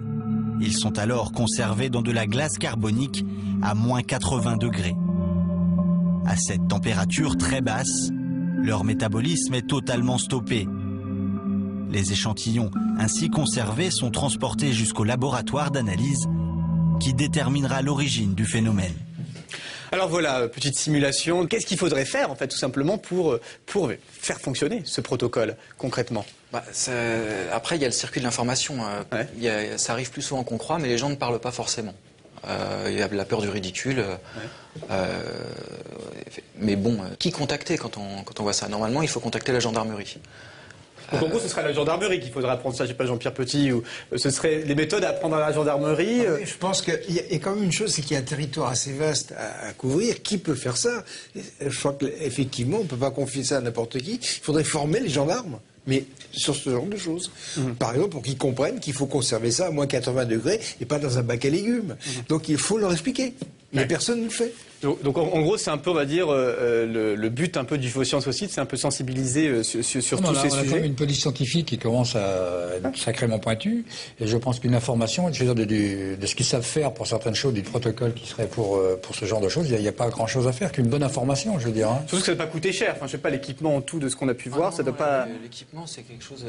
ce qu'on a vu là, 300, 400 euros. Même les analyses, on les a reconstituées, c'est pas très cher, c'est pas ruineux. Et alors, il va vous parler aussi de alors voilà. Alors, on va venir au deuxième sujet tout de suite. Ces fameuses, alors vous allez voir, je vais vous dire un mot, chers téléspectateurs, vous allez me regarder avec des yeux écarquillés. Je vous lis, je me lance. Des bonnettes à réseau de diffraction. Alors évidemment, qu'est-ce que c'est, à quoi ça sert? Regardez. Une lumière étrange est observée dans le ciel nocturne. Il existe un unique moyen de déterminer la nature d'une telle source. Il faut placer un réseau de diffraction qui est un filtre spécial devant l'objectif de l'appareil photo. Le filtre a imprimé sur la photo une bande colorée, véritable carte d'identité chimique. Son analyse déterminera si le phénomène est d'origine humaine, naturelle ou inconnue. On peut également filmer en adaptant le filtre sur un caméscope ou une caméra de surveillance. Un réseau de diffraction est utilisable avec tous les appareils photo, y compris les téléphones portables. Voilà, donc après cette explication, un réseau de diffraction permettrait à quelqu'un, lorsqu'il découvre, lorsqu'il voit un ovni, de prendre en photo et on pourrait en faire quelque chose de scientifique. On peut savoir on peut analyser chimiquement l'origine de la lumière. Je veux dire une chose, c'est que ça date de 1951. Hein, je pense qu'on va pouvoir le montrer à l'image. Il y a une photographie que Jean-Christophe Doré a trouvée dans une revue américaine en 1951. L'armée américaine avait mis au point un appareil qui prenait deux vues. Il y avait une vue avec un objectif normal et l'autre avec un réseau. 1951. Et la légende, c'est grâce à ce dispositif, l'armée espère pouvoir percer le mystère des ovnis. Et puis après, ça a disparu. Mais parce qu'ils savaient, ils avaient plus besoin. On voit la photo d'ailleurs de cet appareil qui était disponible, vous dites dès 1951. Et pourquoi alors est-ce qu'on n'en a jamais entendu parler de ce gadget si a priori c'était parce qu'après il y a eu une prise de conscience tout à fait autre. On n'avait plus besoin de cet appareil, c'est tout. Sinon, c'est un gadget qui, c'est plus qu'un gadget. Hein. C'est tout simplement un procédé physique et qui est utilisé quand même par certains scientifiques. Je pense notamment en Norvège ou à d'autres endroits où on s'en sert actuellement pour étudier différents phénomènes physiques et essayer de comprendre ce que c'est. Mais ce qu'il faut dire, c'est qu'un truc comme ça, on peut le faire avec une bonnette autocollante. Il n'y en a pas une ici. Voilà. Bon, les Japonais mettent des petites bonnettes autocollantes pour trafiquer les images sur leur téléphone portable. Un réseau, c'est ça. C'est comme une diapositive. C'est comme une diapositive, mais en fait. Ce qui est plus intéressant, c'est... En fait, aujourd'hui, les téléphones portables ont un objectif ridiculement petit. Et on peut faire une bonnette autocollante qu'on attache sur son téléphone. Et quand on voit un truc, clac, on la colle et on prend la photo. Voilà. D'accord. Et ça vaut moins d'un euro. Ça coûte. Ça veut dire que si on arrosait tout le monde, c'est-à-dire voilà, on offrait ça, on accrochait à notre téléphone portable, on croit voir quelque chose, on met ça sur la bonnette, hop. C'est une question de statistique après, c'est vrai. Et une petite question, c'est-à-dire que la qualité de la photo sur un téléphone portable serait suffisante quand même pour que le spectre donne des informations. Après, il y a la résolution de l'objectif. Aujourd'hui, les téléphones portables, on atteint couramment sur les nouveaux modèles 5-7 mégapixels, c'est suffisant. Même sur des 2 mégapixels, c'est suffisant. D'accord, donc en tout cas, pour résumer, ce petit gadget qui en est un pourrait être distribué à très très grande échelle et pas forcément à des gendarmes ou à des autorités, mais à tout le monde. Et ce qui permettrait d'avoir en fait beaucoup de traces de ces sujets et pouvoir en tirer des conclusions. Ben voilà, donc il reste qu'à le faire si ça coûte pas cher. J'ai envie de dire, ça paraît facile, mais personne n'y a pensé. 2000 exemplaires, 5000 €. On a un devis. On a un devis. Voilà. Donc là, on tient une idée sur le plateau peut-être là. Il va falloir s'il y a un fabricant qui nous regarde. S'il y a quelqu'un qui a envie de sponsoriser ça. Sinon on va être obligé de le faire. Alors, ce sujet malgré tout sur ces réseaux de diffraction, on va en parler avec vous, Patrice Desmazeries, puisque votre enquête vous a mené également en Norvège. À Esdalen, dans un village où il se passe beaucoup de choses, beaucoup en tout cas d'observations ont été faites. Et je pense que là, vous avez été clairement bluffé. Il n'y a pas d'autre mot, puisque votre caméra, votre équipe, c'est vous qui avez filmé même, je crois. Oui, tout à fait, c'est moi qui filmais, oui. D'accord. J'ai été bluffé, mais je tiens à préciser quand même que moi, je suis assez sceptique de nature. Donc, on va sur des phénomènes de type lumineux qui ne sont pas encore expliqués aujourd'hui, mais qui ne sont pas forcément de type intelligence extraterrestre. Donc, je tenais quand même à préciser que sur Esdalen, on n'a pas d'éléments de preuve concrète. Mais sur pas grand-chose d'ailleurs. Enfin, excusez-moi de vous dire, il n'y a pas de preuves concrètes sur un élément qui prouve par A plus B officiellement que c'est extraterrestre. Non, ça saurait. Voilà, je veux dire, ça saurait, évidemment. On ne ferait même pas d'émission comme ça, on parlerait d'autre chose. Alors, on va voir justement un extrait de ce film documentaire que vous avez réalisé à Esdalen. Regardez. Esdalen, un petit village de quelques centaines d'habitants, perdu au milieu de la campagne norvégienne. Ce village, cerné par les montagnes, intrigue les scientifiques de toute l'Europe. Depuis des années, les habitants sont témoins d'étranges apparitions. 4 décembre 1999, voici le lieu de jour, et le voici filmé à 17h20 de nuit.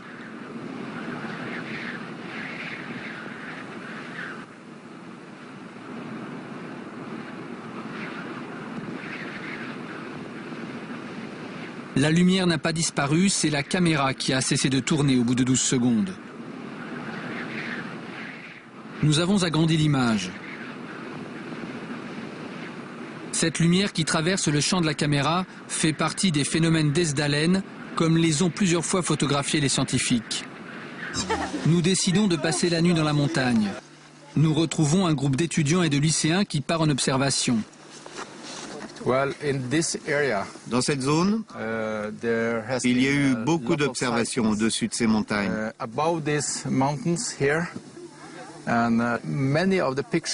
La plupart des photos des phénomènes ont été faites sur ces sommets. Le matériel est déployé, l'attente commence. Le froid s'installe avec la nuit, il fait moins 5 degrés. Et tout à coup, à 22h10, des cris.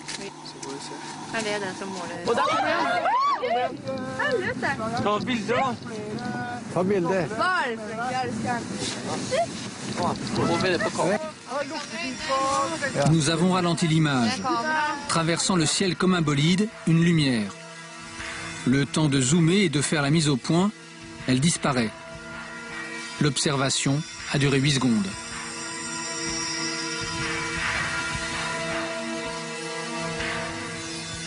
Voici la même image agrandie.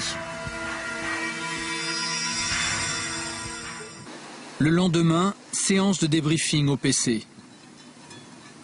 Une photo de ce que nous avons vu pendant la nuit a été prise. C'est la photo la plus fantastique que nous ayons jamais prise. Si vous pouvez voir, avec les différents mouvements, ça ne se déplace pas en ligne droite. Le temps de pause est de 30 secondes, ce qui donne cette traînée lumineuse, qui est en réalité le déplacement de la lumière. Mais ce qui intéresse le plus les scientifiques, c'est cet arc-en-ciel en bas de la photo.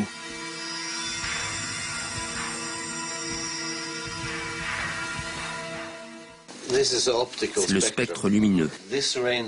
Cet arc-en-ciel contient les empreintes digitales et les éléments chimiques qui composent le phénomène d'Esdalen.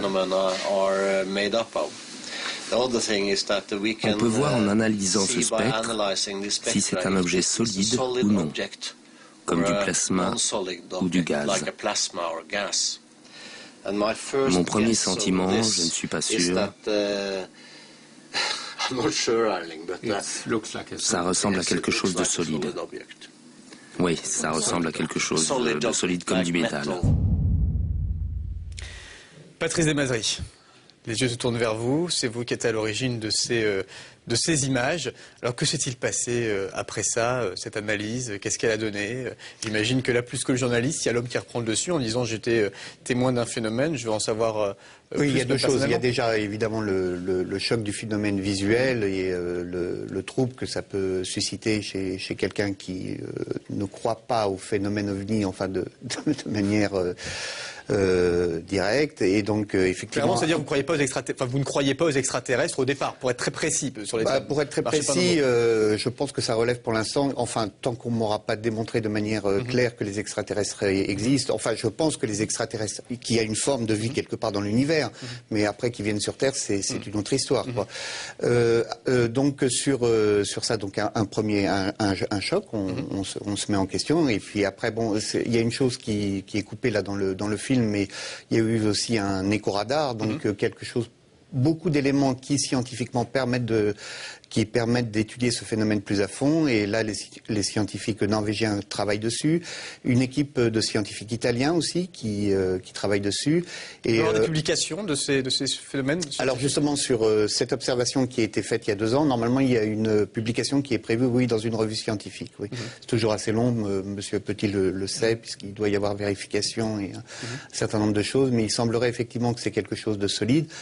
Ce qu'il est intéressant de savoir, c'est que justement aujourd'hui, le Centre national d'études spatiales français a décidé peut-être d'envoyer une équipe aussi pour collaborer avec les scientifiques norvégiens et italiens. Mais ce qui est très intéressant avec Esdalen, c'est qu'on a un véritable laboratoire grandeur nature où on peut venir, puisque ces phénomènes sont répétitifs. Il y a à peu près une 30aine d'observations chaque année. C'est ça qui est incroyable. C'est-à-dire pourquoi dans certaines régions du monde, il y aurait comme là beaucoup plus de phénomènes d'apparition qu'ailleurs? Mais là, on ne sait absolument pas s'il s'agit de soucoupes volantes, d'autres choses ou d'ovnis.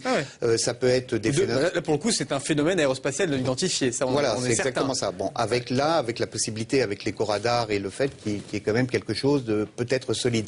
Mais pour beaucoup de scientifiques aujourd'hui, vous m'arrêtez si je me trompe, mais on parle plutôt de phénomènes de plasma, donc de naissance un peu comme une petite étoile. Mais moi, je pense que dans l'ensemble des phénomènes ovnis, je pense que la physique nous apportera énormément de choses. Enfin, sans rentrer dans les détails, mais tout ce qui est physique quantique et tout ça ouvre des portes aujourd'hui qui sont immenses. Ça permet, on parle d'univers parallèles ou de choses comme ça. Mais quand justement vous avez un scientifique devant vous, je vous dis, qui a fait énormément de recherches, qui a priori a publié énormément, qui a travaillé beaucoup, qui lui dit clairement la probabilité la plus forte de ce qu'on peut expliquer aujourd'hui, c'est extraterrestre. Est-ce que pour vous, en tant que journaliste, c'est une chose qui vous suffit ou pas? Clairement, voilà. Ben non, sinon je changerais de métier. Non, pour moi, il faut un peu plus d'éléments, donc j'ai envie de questionner. C'est ce que j'ai fait en partie dans ce film. D'ailleurs, j'ai été questionné des personnes qui ont vu... Mais à la fin, quand on voit ce film, la sensation qu'on a, malgré tout, c'est... Vous donnez pas de réponse, mais on sent quand même... Moi, je voudrais qu'on arrête de traiter ça, de tourner ça au ridicule à chaque fois. Donc, qu'on essaye de prendre conscience qu'il y a effectivement des phénomènes aériens non expliqués dans le ciel, que ces phénomènes aériens, on sait que les 3/4 effectivement sont ou des rentrées dans l'atmosphère ou des phénomènes naturels, que derrière il reste toujours une petite part irréductible et qu'il faudrait peut-être s'y intéresser de manière... Jacqueline, de Daniel Michaud, voilà, de ce qu'on a pu entendre de manière assez sérieuse. Et d'autres cas aussi où il y a justement confirmation radar qui sont quand même des cas assez tangibles. Et là, c'est vrai que ça mérite étude approfondie si on le peut. Mais ce qui est vraiment intéressant avec Esdalen, c'est que là, justement, comme il y a une régularité dans ces apparitions, on peut se donner les moyens aujourd'hui. Ils ont déjà un certain nombre de moyens. Ils ont sur place, ils ont plusieurs laboratoires. Mais je veux dire, on peut amplifier ces moyens pour essayer de cerner un peu mieux, de comprendre un peu mieux ce qui se passe dans le ciel là-bas. Gilles Pinon, vous vouliez intervenir. Je vais à un moment vous regarder. Non, je voulais simplement dire que rien ne prouve, il est à mon avis un peu hasardeux de dire que l'Aden et les ovnis qui ont survolé les silos des missiles Minutemen américains en 1967 relèvent de la même explication. Certes, dans les deux cas, il s'agit de phénomènes aérospatiaux non identifiés, mais je ne pense pas une seconde qu'il s'agit de la même origine.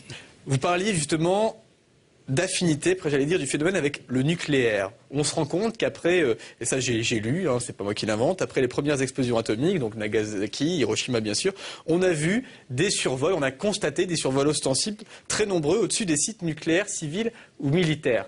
C'est vous, Christelle Seval, je vous ai entendu dire ça clairement dans une interview que vous aviez donnée. Est-ce que c'est un constat évident? Je ne suis pas un spécialiste de la question. Jean-Jacques Velasco, qui était l'ancien ingénieur chargé du GEPAN, enfin du CEPRA, a écrit un livre justement sur le sujet parce qu'il a bien vu la corrélation qu'il y a entre... Le GEPAN, donc je rappelle, le groupe d'études et d'information sur les phénomènes aérospatiaux non identifiés. Voilà. Et donc il avait bien vu la corrélation qui existe entre le phénomène OVNI et le nucléaire, dans toutes ses formes. Effectivement, on peut citer par exemple la base de Malmstrom aux États-Unis, où il y avait ces fameux missiles Minuteman, et c'est étalé sur presque des centaines de kilomètres. Et il y a eu là effectivement un OVNI qui a complètement paralysé plusieurs silos. Il y a eu des enquêtes après techniques qui ont prouvé que l'arrêt total des missiles était totalement inexpliqué.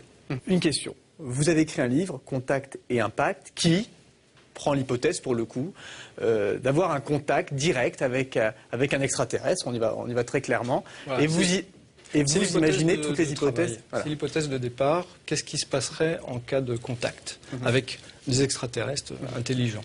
Alors j'imagine que Gilles Pinon, votre lettre qui s'adressait justement au président de la République, ce cas que décrit Christelle Seval, c'est une des positions importantes que vous voulez essayer de faire. Oui, dans la lettre, dans l'étude que nous demandons, il faudra bien s'interroger sur la raison pour laquelle il n'y a pas eu contact.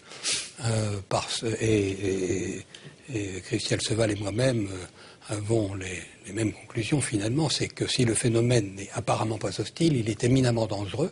Il est éminemment dangereux parce que s'il y avait un contact brutal auquel nous ne serions pas préparés, nous pourrions perdre la confiance que nous avons dans notre capacité à maîtriser notre avenir. Et ce choc culturel pourrait être très dommageable.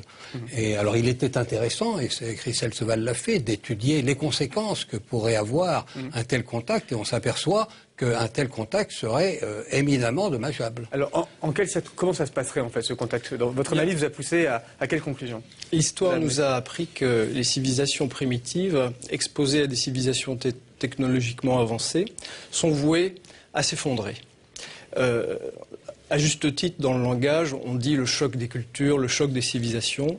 Eh bien, lorsqu'il y a un choc, la plus faible est extrêmement vulnérable. J'ai encore en tête ces photos qui ont fait la une de la presse il y a 1 ou 2 ans, qui montraient des Indiens d'Amazonie en train de tirer avec leurs arcs et des flèches sur l'hélicoptère qui survolait le village de façon tout à fait fortuite, quoi. Manifestement, ces Indiens n'avaient jamais rencontré d'homme occidental et de technologie, et c'était la première réaction qu'ils avaient instinctivement, une réaction de peur et de défense. Et il ne faut pas se tromper, nous sommes...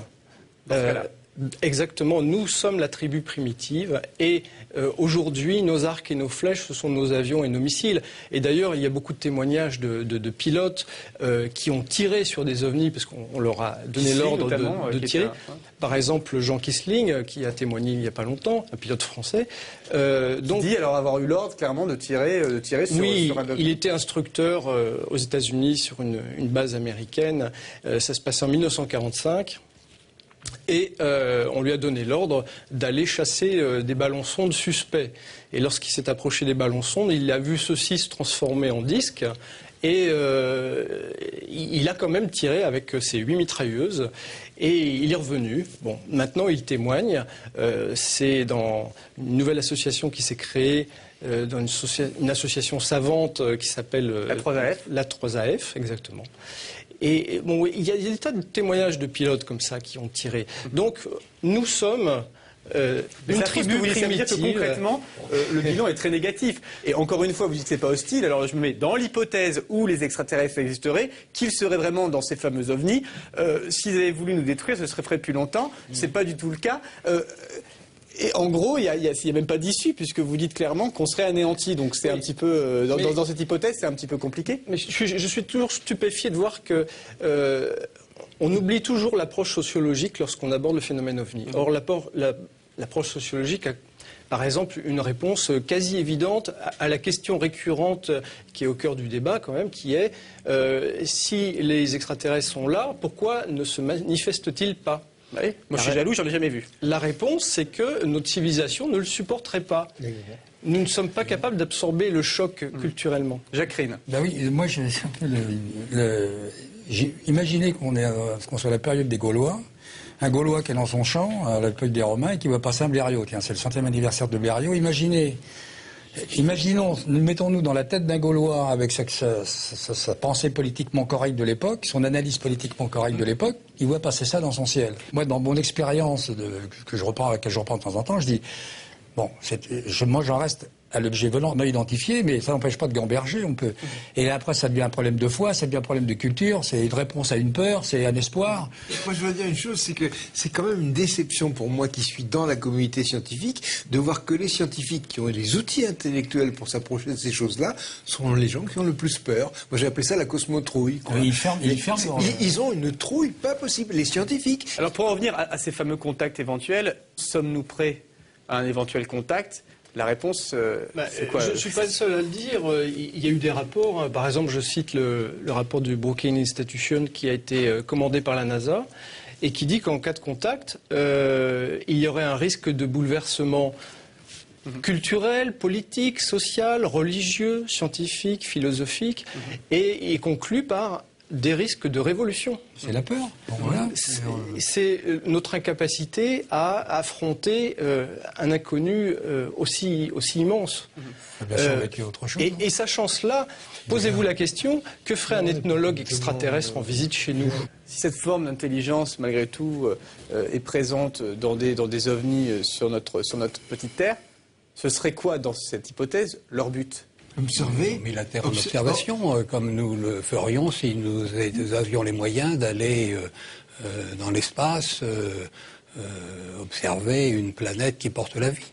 On ferait en sorte de l'observer de façon à accroître nos connaissances, en veillant bien, en aucun cas à lui porter dommage, c'est-à-dire en évitant à tout prix le contact. Le contact, dans l'état actuel des choses sur Terre, comme le disait Seval tout à l'heure, n'est pas possible. Malgré tout, il y a eu des contacts, il y a eu des contacts, il y a eu des témoignages. Oui, mais le phénomène a sa stratégie, il est furtif, il est discret, il est brouillé, de façon à ce que tout contact comporte un côté absurde, incompréhensible, de telle sorte qu'il est rejeté par les médias et par l'opinion publique. Donc la mission se poursuit, la Terre est sous observation, et parce que si il n'y avait aucun contact, l'observation ne serait pas possible, mais le phénomène fait en sorte que le contact ne soit pas médiatisé.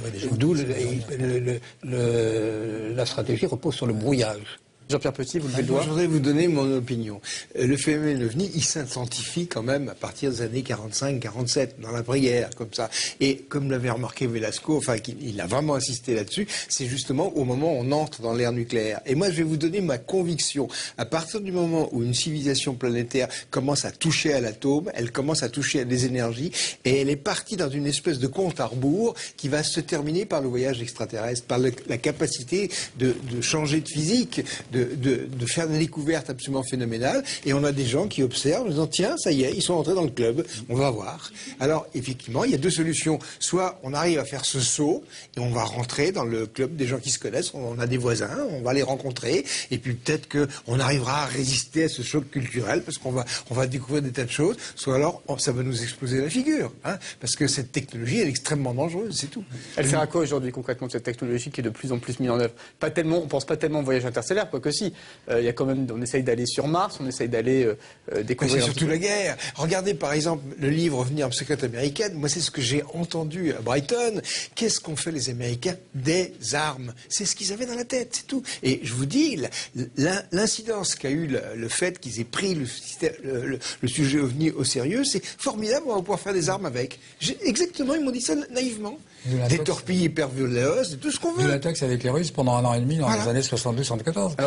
Parce que oui, il y a eu des gens qui se sont plaints d'avoir eu des contacts, d'avoir été enlevés. Bon, alors ça, c'est aussi le témoignage. C'est encore un sujet alors qu'on mais il y a eu un psychiatre américain qui s'est intéressé très fortement à ça. John Mack. Et si vous voulez, sans valider la valeur du récit, c'est que ces gens-là avaient subi un choc très très important au niveau émotionnel, au niveau physiologique, et les gens qui ont subi des grands traumatismes ou des grands chocs, il y a un marqueur. Après, les gens qui sont psy le retrouvent. Bon, et ces gens-là avaient tous cette espèce de marqueur d'une immense émotion, d'une immense trouille, d'un traumatisme. D'un traumatisme. Donc, il était là. Donc, sans valider le récit, que c'était des extraterrestres ou pas, c'est qu'eux, ils avaient vécu une expérience qui était quand même assez extraordinaire, quoi. Donc, quoi qu'ils aient vécu, ils en sortaient pas du tout indemnes. On peut comparer ça avec les expériences de mort imminente qui avaient fait l'objet d'une émission avant. On ne sait pas trop ce qui se passe, mais on sait que les gens qui ont vécu cette expérience en sortent complètement changés. Alors, Jacqueline, vous parliez de désinformation. Eh bien, justement, retour sur un événement qui s'est passé à Phoenix, aux États-Unis, en 1997, où un objet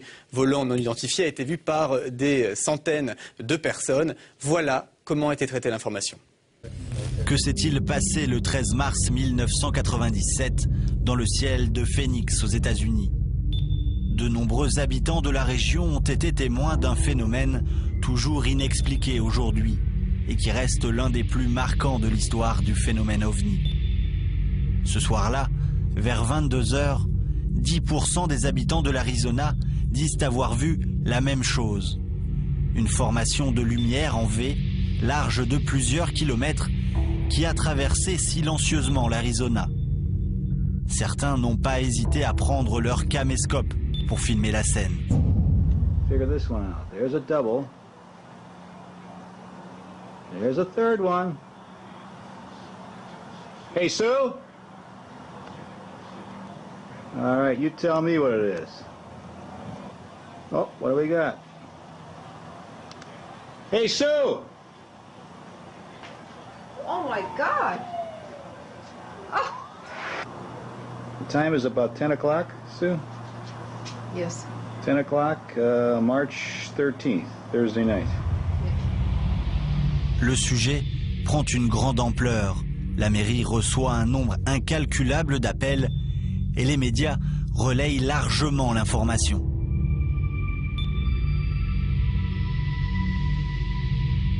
Pourtant, le gouvernement décide de tourner l'affaire en dérision lors d'une conférence de presse 3 mois plus tard. Maintenant, je demande à l'officier d'escorter l'accusé dans cette pièce afin que nous voyions tous le coupable. Ne le mettez pas trop près de moi. Que s'est-il réellement passé cette nuit du 13 mars 1997 au-dessus de la ville de Phoenix? Est-il plus facile de nier ou de tourner au ridicule ce que nous ne sommes pas capables d'expliquer? Alors voilà, politique énorme de désinformation, on tourne clairement l'affaire au ridicule. Patrice Desmazeries, je sais que vous êtes allé également à Phoenix, menez votre enquête. Réaction par rapport à ça? Non, ce qui est surprenant sur ce qu'on vient de voir, c'est le témoignage du gouverneur justement qui tourne un peu l'histoire au ridicule, mais aujourd'hui il est revenu complètement sur ses déclarations. Il a avoué que lui aussi avait vu quelque chose de particulièrement étrange du fond de son jardin où il était posté à ce moment-là, et qu'il a fait cette déclaration principalement justement pour rassurer la population. Et donc si un gouverneur aujourd'hui américain reconnaît lui-même que ces objets que lui les a vus, ce qui prouve bien qu'il s'est passé quelque chose d'étrange dans le ciel à Phoenix à ce moment-là.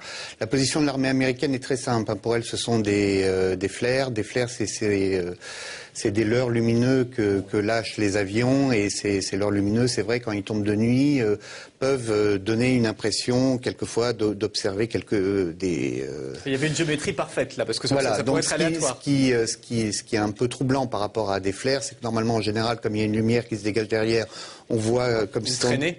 On voit une traînée, on voit des petits parachutes qui maintiennent, et ça reste pas de manière complètement géométrique pendant plusieurs minutes, quoi. Donc on essaye de trouver une explication à ce qui, ce qui aurait été intéressant, c'est parce qu'il y a quand même plus de 700 témoignages là-bas de citoyens américains. Ce qui aurait été vraiment intéressant, c'est qu'il y ait une enquête officielle menée, comme toujours, et ça n'a pas été le cas. Donc ce sont des témoignages avec des personnes à chaque fois qui ont vu quelque chose d'assez énorme. Certains parlent de choses qui ont la taille d'un terrain de football, donc c'est quelque chose d'assez fort. Parce que là, on voit une vidéo comme ça d'assez loin, mais des personnes qui ont eu une sensation physique de l'objet qui passait au-dessus d'eux quand ils le voyaient, quoi. Donc, sans voir le contour sans arriver à voir le contour total, quoi. Alors, Christelle Seval, on se rend compte aussi dans les témoignages qu'il y a des contacts répétés. Certaines personnes vont bizarrement voir plusieurs fois, vont être témoins plusieurs fois de phénomènes. Est-ce qu'on a une explication par rapport à ça? Effectivement, on a constaté dans les témoignages, à la fois les témoignages d'abduction, c'est-à-dire d'enlèvement, et à la fois les témoignages d'observation visuelle, on a souvent remarqué que les témoins, en fait, n'en étaient pas à leur première observation, et que c'était récurrent dans leur vie. Et on a beaucoup de mal, en fait, à dissocier, je dirais, les ovnis de phénomènes plus généraux qu'on pourrait classer dans le paranormal. Parce qu'en général, ces témoins-là, lorsqu'on les interroge, ont une vie tout à fait passionnante et il leur est arrivé des tas de choses qu'on classerait, nous, aujourd'hui, dans le paranormal. Donc on a l'impression qu'en fait, les gens qui ont des observations rapprochées ou des visions particulièrement fortes ont des aptitudes psychosensorielles qui les amènent à voir beaucoup d'autres choses bizarres aussi dans leur vie.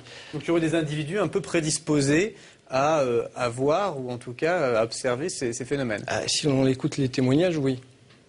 Par exemple, les abductions, quand on fait des régressions sous hypnose pour essayer de refaire ressortir dans la mémoire des abductés ce qui s'est un petit peu passé, on se rend compte souvent qu'ils ont été abductés depuis leur enfance et que c'est récurrent chaque année.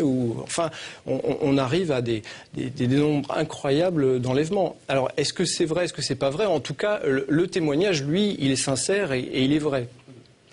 Écoutez, je pense que cette émission arrive à son terme. On va faire un petit tour de table où je vais donner le mot de la fin à chacun d'entre vous, en commençant par vous, Julien Geffray. Je pense qu'il y a des choses à faire aujourd'hui. On est au début du XXIe siècle. Ça fait plus de 60 ans maintenant que le phénomène est massif. Nous, on a décidé de reprendre des études de MHD un peu que Jean-Pierre Petit avait menées dans les années 70 pour un peu montrer aux gens avec des vidéos des choses qui sont peu connues, expliquer aux gens un peu, apporter de l'eau au moulin de cette thèse véhiculaire. Parce qu'on a aujourd'hui des possibles explications sur comment un tel engin peut se déplacer. Pendant longtemps, on a nié le phénomène parce qu'on disait que c'était impossible de se déplacer à ces vitesses-là. Donc encourageant, on poursuit les études et on essaie de voir plutôt dans le scientifique. Monsieur Pinon, Gilles Pinon. Eh bien, oui, nous avons vu que le phénomène OVNI met en question la science, mais il met aussi en question, comme nous l'évoquions à l'instant, notre capacité à maîtriser notre avenir, et c'est la raison pour laquelle on comprend bien que le phénomène se montre discret au point d'éviter le contact jusqu'à ce que nous soyons suffisamment préparés pour le supporter sans dommage. Tôt ou tard, il faudra bien établir ce contact, mais ce contact, nous devons nous y préparer, et aujourd'hui, ça n'est certainement pas l'heure de le provoquer. Jacques Rine, qui côtoie les cieux régulièrement. Écoutez, ces théories, c'est vrai que... Moi, je crois qu'il faut rester en état d'écoute attentif et bienveillant, parce qu'on n'est peut-être pas arrivé au niveau de conscience, au niveau technologique, déjà pour expliquer ou pour comprendre, et puis pour peut-être effectivement avoir un contact. Ça, c'est un supplément d'âme qu'on doit attendre, peut-être. Christelle Seval. Bien, il y a le pionnier russe des fusées qui disait « La Terre est notre berceau, mais peut-on rester toute sa vie dans un berceau ?» Voilà. Belle image, belle image. Patrice Desmazeries, le journaliste. Oui, moi sans parler d'OVNI, parce que je pense qu'on va très vite, je pense qu'il serait quand même intéressant d'étudier déjà les phénomènes aériens non identifiés qui traversent le ciel un peu partout, et qu'on se donne les moyens, c'est vrai, d'avoir une structure qui puisse l'étudier de manière scientifique et sérieuse. Pour éviter aussi certains débords et certains dérapages, quelquefois. Voilà. Audacieux et des manipulations. Et enfin, Jean-Pierre Petit. Écoutez, moi, j'ai mis quelque chose dans ce livre, là, OVNI le message, et je pense qu'il y a quand même quelque chose qui vient vraiment de sortir. Hein, je peux vous dire, vous me l'avez donné aujourd'hui, j'ai même pas pu le lire, il est tout frais. Voilà, c'est quelque chose qu'on peut extraire de ce message OVNI. Moi, je dirais que ce que ces études m'ont apporté, c'est surtout de réfléchir à ce qui se passait sur Terre. Sur Terre, on a un phénomène qui est le vivant. Et qu'est-ce que fait la vie? La vie, elle se complexifie, elle étend son champ relationnel. Ça, c'est la phénoménologie, c'est ce qu'on constate depuis que la vie est apparue sur Terre. Elle étend son champ relationnel. Alors, à ce moment-là, si la technologie n'existe pas, ça s'arrête à la Terre. Parce que c'est pas un goéland avec des ailes gigantesques qui va pouvoir aller dans les autres étoiles. Donc, la technologie serait un point de passage obligé pour arriver à quitter la Terre. Et dans la mesure où, moi c'est un peu mon idée, parce qu'on a toujours des croyances, la pensée c'est un système organisé de croyances, la vie c'est quelque chose qui est piloté un petit peu. Donc on a une espèce mammifère qui est l'homme, tout d'un coup se voit doté de l'intelligence, se voit doté de la technologie, et le but c'est le voyage interstellaire. Et autour de nous on a des gens qui se disent, quand est-ce qu'ils vont comprendre que ça sert à ça? Ils sont en train de s'en servir pour se taper dessus, alors que c'est pas fait pour. Et vous, scientifiques, ce voyage interstellaire, vous le prévoyez Pour quand? On ne le verra pas, nos petits-enfants ne le verront pas. Mais bien sûr que si, moi je pense que c'est très proche. Je pense qu'on manipule les énergies, je pense qu'on est capable de changer notre vision de l'univers. Actuellement, vous prenez des choses comme la théorie de la supercorde et tout ça, notre physique, elle est en crise. Or, quand il y a une crise, c'est quelque chose va se passer. Regardez l'émergence de la relativité restreinte. Avant, la physique elle patinait. Tout d'un coup, il y a eu une explosion, il y a la mécanique quantique. On est exactement à la veille d'un truc comme ça. Et c'est la retombée de ces choses-là, ce sera le voyage interstellaire. C'est tout. Ce sera le mot de la fin. Merci beaucoup Jean-Pierre Petit. Vous avez donc publié ce livre, OVNI, le message, édité par vous-même, et puis le livre dont on a parlé au cours de l'émission, OVNI et armes secrètes américaines, l'extraordinaire témoignage d'un scientifique aux éditions Albin Michel. Jacqueline, merci beaucoup d'avoir été avec nous également. Et vous avez également une annonce à faire. Je sais que prochainement, fin mai, 30 et 31 mai, une grande manifestation. 30 pages d'histoire de l'aviation. À la Ferté-Alais. Ferté-Alais. Chez Jean Salis. Donc un rendez-vous à pas manquer. L'histoire de l'aviation jusqu'au Warburg. Ah oui, depuis le Berriot, Ah voilà, vous avez déjà des ovnis extraordinaires. Vous avez déjà un client. Christelle Seval, merci beaucoup. Vous êtes l'auteur de Contact et Impact, Extraterrestre Contact et Impact, voilà, je l'ai dans la main, et également plus récemment ce roman Backdoor, qui est sorti tout récemment. Mois d'avril. Voilà, mois d'avril. Merci beaucoup. Julien Geffray, merci beaucoup. On retrouve tous vos travaux sur un site, ufo-science.com, qui apparaît à l'écran. Gilles Pinon, merci beaucoup. Alors, vous reviendrez quand même nous raconter un petit peu les suites de cette lettre que vous avez envoyée au gouvernement. On prendra rendez-vous prochainement. Merci beaucoup. Et enfin, Patrice Desmazeries, merci d'avoir été avec nous durant cette émission. On a vu les extraits du film que je conseille, OVNI, Quand l'armée enquête, publié par TV Presse. Merci d'avoir été avec nous. Ouais. Et diffusé par Canal+. Pardon ? Et qui avait été diffusé par Canal+, il y a un qui an. nous a permis de produire ce film quand même. Qui était, voilà, merci à eux. Et puis voilà, donc c'est la fin de cette émission. Merci infiniment de l'avoir suivi. Moi-même, je terminerai par une citation, je pense, qui est de Aimé Michel, quelqu'un qui a travaillé sur le sujet. Tout envisager, mais ne rien croire. Voilà. Merci beaucoup. Très bonne soirée à tous.